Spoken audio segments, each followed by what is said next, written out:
basically, the format we started with was kind of like the Milan group, really. People behind the mirror, the idea of having people behind the mirror, except I don't think the Milan group called in questions. They would just observe, and then the conductor would come back and have a discussion, and then the interviewer would go back.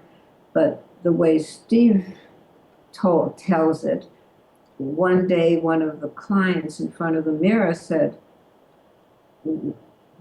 why don't they ask us some questions, the people behind the mirror?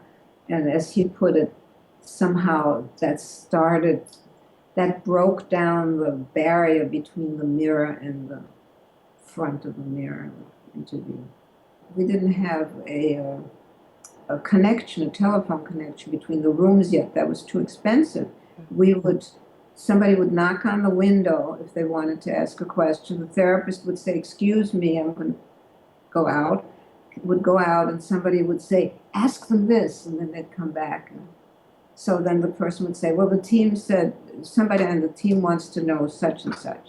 And then of course we got the telephone connection to make that easier. So how did that change the way you worked?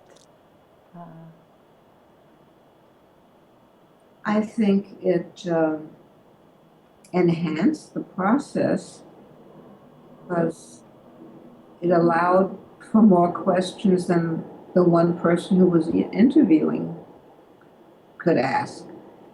Now, we were problem-oriented at the time, and so all the questions were really about the problem. So there'd be more questions about the problem and so forth. And that's where I had a little bit of a problem because I felt there's a lot more going on than just talking about the problem, because people's body language at times, you could see they'd get a little impatient if you push too hard on that. And so couldn't one respond in other ways too, you know? Insu was the master interviewer.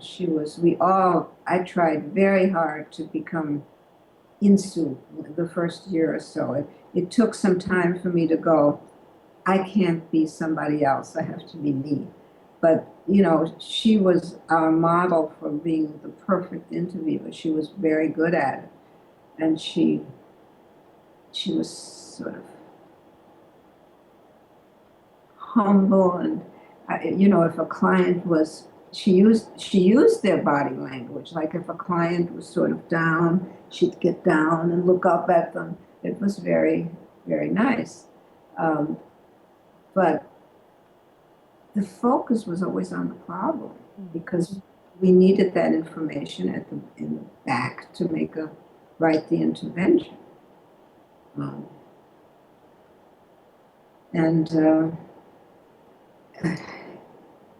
You know, if I raised these issues, in those days it was fine, because early on, our philosophy was the fact that we come from mixed backgrounds is good.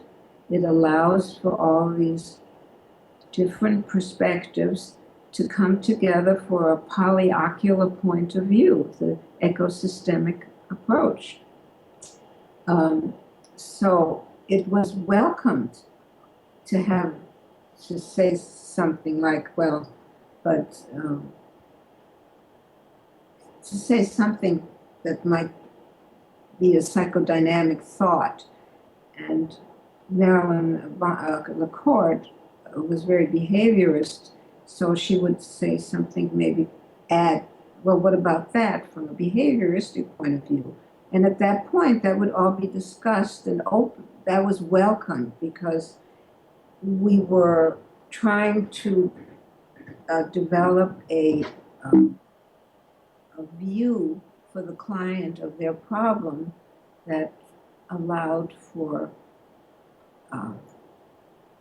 dual perspective, you know. But once we became solution focused,